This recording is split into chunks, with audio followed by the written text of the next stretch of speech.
ICU মানে যে সমস্ত পেশেন্টের জীবন নিয়ে টানাটানি পড়ে, যে প্রত্যেকটা সময় মানে প্রত্যেকটা মুহূর্তে তাদের heart rate, blood pressure and other vitals যে সমস্তগুলো আছে সেগুলো সবসময় মনিটর করতে হয়। তার কারণটা কি, যে সেই পেশেন্টের যদি না আমরা সেইগুলোকে ঠিকঠাক রাখতে পারি, হ্যাঁ, তাহলে যে কোনো টাইম একটা অর্গান ফেল করতে পারে, এনি টাইম ফেল করতে পারে, এবং সেখান থেকে ওদের কার্ডিয়াক অ্যারেস্ট, রেসপিরেটরি অ্যারেস্ট হয়ে পেশেন্টটা মারা যেতে পারে। তো সেটার জন্যই পেশেন্টদেরকে আইসিইউতে রাখা হয়।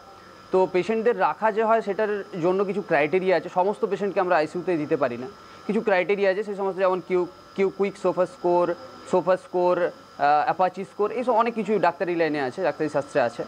তো সেগুলো অনুযায়ী আমরা পেশেন্টকে ডিসাইড করি যে একটা পেশেন্ট আইসিইউতে মানে কোথায় রাখতে হবে, আইসিইউতে রাখতে হবে নাকি জেনারেল ওয়ার্ডে রাখতে হবে, সেটা ডিসাইড করতে হবে। তো আইসিইউতে বেসিক্যালি করা হয় কি, যে প্রত্যেকটা মুহূর্ত আমরা মনিটর করি, মানে প্রত্যেকটা যে সমস্ত জিনিসপত্রগুলো সবসময় চেঞ্জ হচ্ছে সেগুলোকে আমরা মনিটর করি। তো সেগুলো যদি আমরা ঠিকঠাকভাবে মনিটর না করতে পারি, বা যদি কোনো জিনিস কমে যাচ্ছে সেটাকে যদি আমরা না পর্যাপ্ত লেভেলে আনতে পারি, তাহলে কিন্তু পেশেন্টের ডেথ হতে পারে, এনি টাইম ডেথ হতে পারে। তো সেটার জন্য হচ্ছে আইসিইউ। এবারে শুধু মনিটরেশনটাই আইসিইউতে নয়, তাই সেই মনিটরেশন করতে গেলে যে সমস্ত জিনিসপত্র দেওয়া দরকার সেগুলোও কিন্তু আমাদের আইসিইউতে বিভিন্ন যন্ত্রপাতি আছে। সেই সমস্ত যন্ত্রপাতির মধ্য দিয়ে তাদের ব্লাড প্রেশার, কোনোটার ব্লাড প্রেশার বাড়ানো হচ্ছে, যেমন সিরিঞ্জ পাম্প দিয়ে ব্লাড প্রেশার বাড়ানো হচ্ছে। যার অক্সিজেন স্যাচুরেশন কম আছে তাকে ধরুন প্রথমে আমরা নেজাল ক্যানুলা দিয়ে প্রথমে অক্সিজেশন দিচ্ছি, তারপরে মাস্ক আছে বিভিন্ন রকম, তারপরে স্টেপ যাচ্ছে বাইপ্যাপ একটা মেশিন আছে, তারপরে লাস্ট স্টেপ যাচ্ছে ভেন্টিলেটার। তো এইরকম হচ্ছে বিভিন্ন রকম মেশিনপত্র দিয়ে পেশেন্টের সমস্ত অর্গানগুলো যেটা ফেল করছে সেগুলোকে আমরা নর্মালাইজ করার চেষ্টা করছি। তো এটাই হচ্ছে আলটিমেট আইসিইউ ব্যাপার। মানুষের একটা ধারণা আছে যে আইসিইউ মানে প্রচুর খরচ সাপেক্ষ, এর কারণটা কি হচ্ছে? অত্যাধুনিক যন্ত্রপাতি।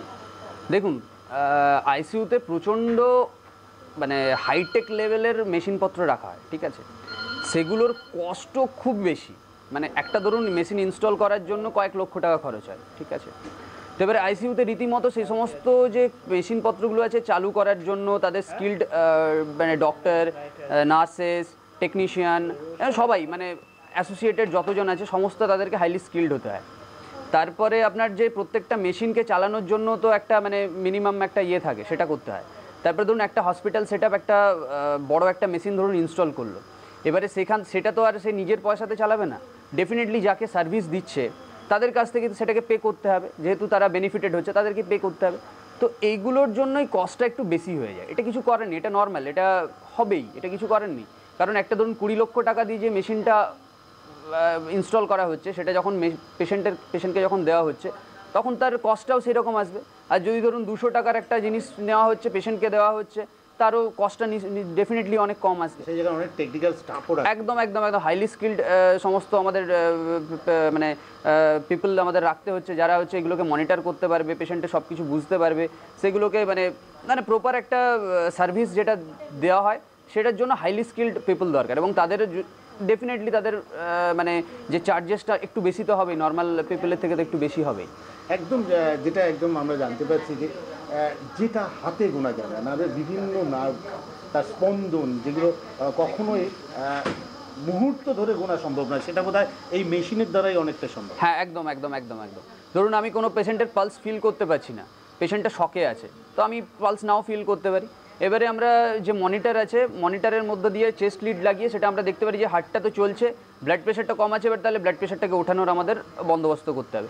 অ্যাকর্ডিং টু যেরকম ডাক্তারি শাস্ত্রে আছে সেরকমভাবেই আমরা ট্রিটমেন্ট করে তারপরে ব্লাড প্রেশার ওঠানোর চেষ্টা করি। তাহলে কি বলা যায় মডার্ন চিকিৎসায় আইসিইউ একটা ভীষণভাবে গুরুত্বপূর্ণ? ডেফিনেটলি মানে আমরা প্রচুর পেশেন্টকে মানে মৃত্যুর হাত থেকে আমরা প্রচুর পেশেন্ট বাঁচাই। মানে যারা মানে ভাবতেই পারে না যে আমাদের পেশেন্ট আর থাকবে না, তারা অনেক পেশেন্ট আছে যারা এখনও অবধি ধরুন মানে আমি তো অনেক দিন ধরে এখানে কাজ করছি, একটা পেশেন্ট আমি বাঁচিয়েছিলাম ডেঙ্গু থেকে। হ্যাঁ, পেশেন্টটা ভেন্টিলেটারে গেছিলো, তো সেই পেশেন্ট কিন্তু এখন অবধি আমার সঙ্গে যোগাযোগ রেখেছে যে স্যার আপনি না থাকলে আমি বাঁচতাম না, আমি না থাকলে অন্য কোনো ডক্টর থাকতেন। মেইন ব্যাপারটা হচ্ছে যদি না আইসিইউ থাকতো তাহলে কিন্তু পেশেন্টটা বাঁচতো না, একদম সত্যি কথা। শুধু কি একদম ডাক্তার না, একদম অ্যাসোসিয়েটেড যতজন আছে, নার্স, টেকনোলজিস্ট, যারা গ্রুপ ডির কাজ করছেন, ওরা সবাই সমস্ত মানে it's a team work.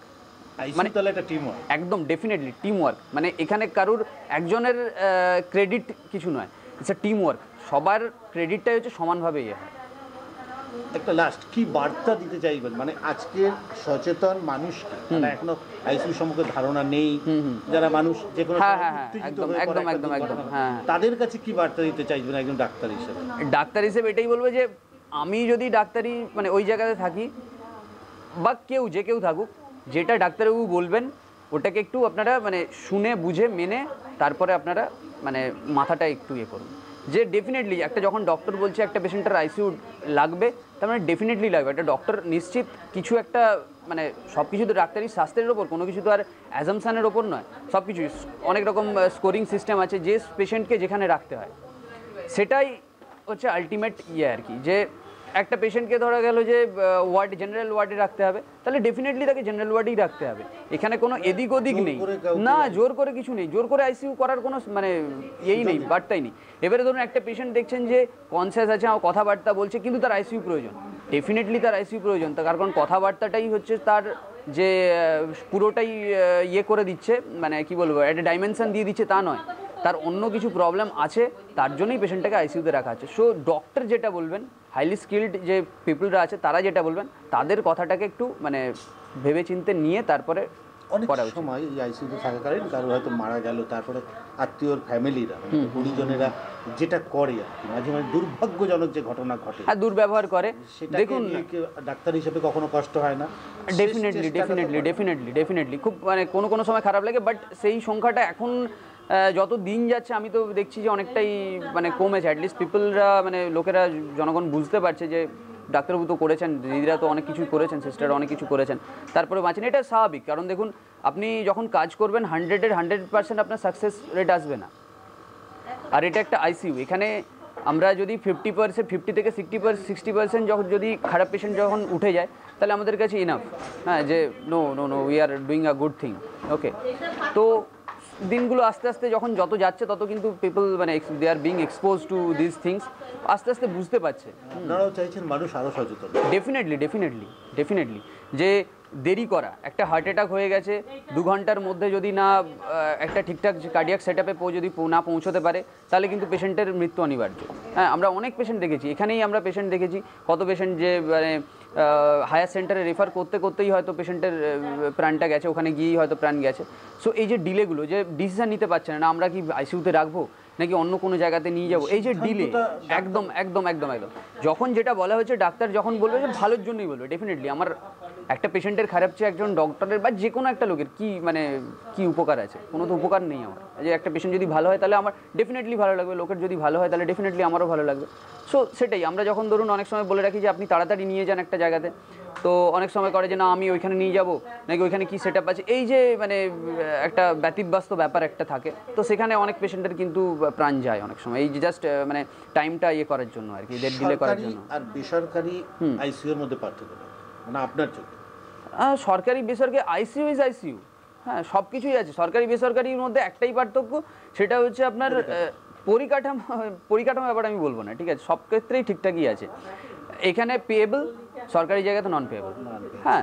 So you will get the same service, okay, তো আপনি পাবেন। হ্যাঁ, এবারে হয়তো কি হয় যে ধরুন স্টাফেদের সংখ্যা একটু কম থাকে সরকারি জায়গাতে, এটা কিছু জায়গায় হয়ে থাকে, এটা তো কিছু করার নেই, কারণ আমাদের এই মানে থার্ড ওয়ার্ল্ড কান্ট্রি হিসেবে আমাদের এই জায়গাগুলো মেনে নিতে হবে, কারণ সবাইকেই সাফার করতে হবে, শুধু আপনাকে না, আমারও যদি কোনো পেশেন্ট ভর্তি হয়, কি আমি যদি ভর্তি হই কোনো একটা গভর্নমেন্ট আসলে, হয়তো সেখানে অনেকটাই স্টাফের সংখ্যা হয়তো কম থাকতে পারে, এটা কিছু করার নেই। কিছু সেট আপ আছে যাদের যেখানে স্টাফের সংখ্যা একটু কম, হ্যাঁ, সেটা কিছু করার নেই, এটা পরিকাঠামো, এটা আমাদের থার্ড ওয়ার্ল্ড কান্ট্রি, আমরা পিছিয়ে আছি, এটা তো করতেই হবে, এটা কিছু মানে এটা মেনে নিতে হবে, এটা আপনারও কিছু করার নেই, আমারও কিছু করার নেই। দেশ যবে উন্নত হবে তবে ওই জায়গাগুলো উন্নত হবে। ডাক্তারি জবটা খুব ক্রিটিক্যাল জব, সবচেয়ে বড় সময়টাকেই এখানে কাটাতে হয়, ডিপ্রাইভ হয় ফ্যামিলি, আর এটা তো কিছু করার নেই। স্যাটিসফাইড এই জবে আপনি? না, স্যাটিসফাই মানে আমার ভালো লাগে কাজ করতে, এই জায়গাটাতে আইসিইউতে কাজ করতে ভালো লাগে, তাই আমি শুধুমাত্র আইসিইউ করি, অন্য কোথাও কাজ করি না। আর আমি স্যাটিসফাইড, আমার ভালো লাগে, হ্যাঁ ডেফিনেটলি আমার তো ভালো লাগে, তাই আমি কাজ করি। ডিপ্রাইভ তো হয়, এটা এইটুকু তো মানে করতেই হবে, এটা মেনে নিতেই হবে, ফ্যামিলিকেও মেনে নিতে হবে। যদি না, অনেকে হয়তো বোঝে না, কিন্তু